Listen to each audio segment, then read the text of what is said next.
sadly, it's time. Frog Entertainment up there, but it's time for Scotland versus Ukraine. Nobody cares about this international break, and I am for one. Usually when the international break comes around, I'm like, not excited, buzzing.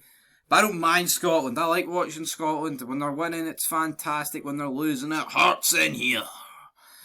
But no, I don't know, ever since that Ukraine game, pun intended, we are playing Ukraine, but ever since that Ukraine game to qualify for the World Cup, I honestly think they downed tools and felt sorry for Ukraine. Like, and I'm not even taking the piss about it. I mean, a lot of people thought that at the time. That's a couple of months ago now. That's like 3.5 months ago. But that game hurt me, like, it did. You know?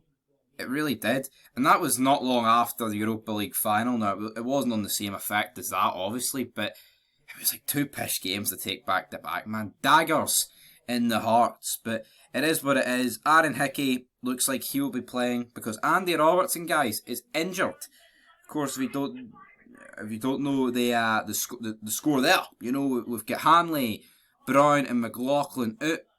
So, new players have had to get brought in. Zinchenko is injured, of course. He was really good at Hampden, and he's been really good for Arsenal, to be honest, this season as well.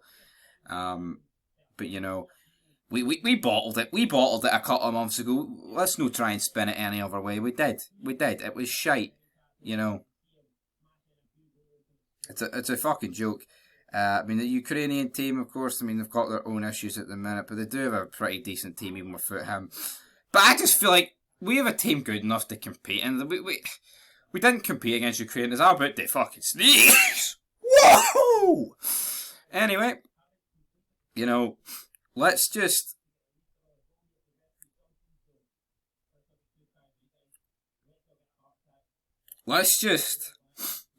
get to the Euros, man. Honestly, can we make it 2 Euros back to back? We should be.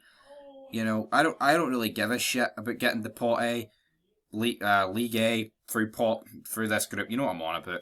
I just want qualification. But I mean, in terms of team news, let's look about it. Centre backs have been reduced because Hanley's dropped out of a squad, and Suter and Liam Cooper are already, and Andy Robertson. So Greg Taylor and Aaron Hickey will compete for the left back ring.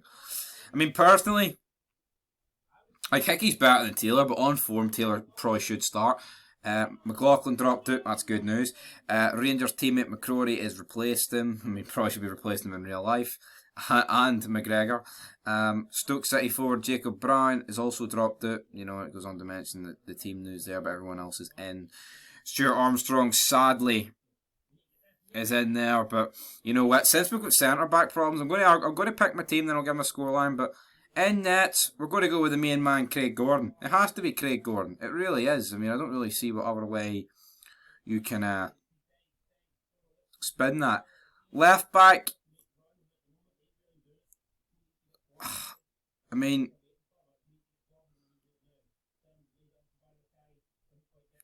I'm going to go Tierney, I'm going to go Jack Henry, I'm going to go McKenna, and I'm going to go Nathan Patterson. I think that is the logical back 4, but he's going to go with a back 5. I mean, in an ideal world, you'd probably rather put Tierney at like left centre back and then play Hickey or Taylor. But Hendry and McKenna is a good partnership. I don't care what anyone says that is. We go into the midfield. It picks itself, really, doesn't it? You've got Callum McGregor.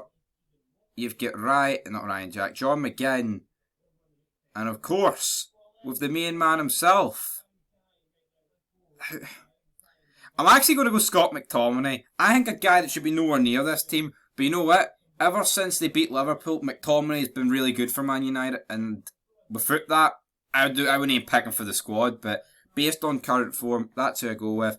Left wing, Ryan Fraser, really good. Up front, we're going to go Shea Adams. And off the right, I'm going to go with Ryan Christie.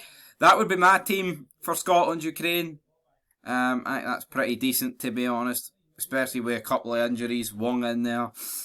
So I leave your thoughts down below. But anyway, guys, it's not quite that time yet, because it's time for me to predict the scoreline, and I'm going to go with a 1-1 draw. I've zero faith in the Scotland team at the minute. Prove me wrong.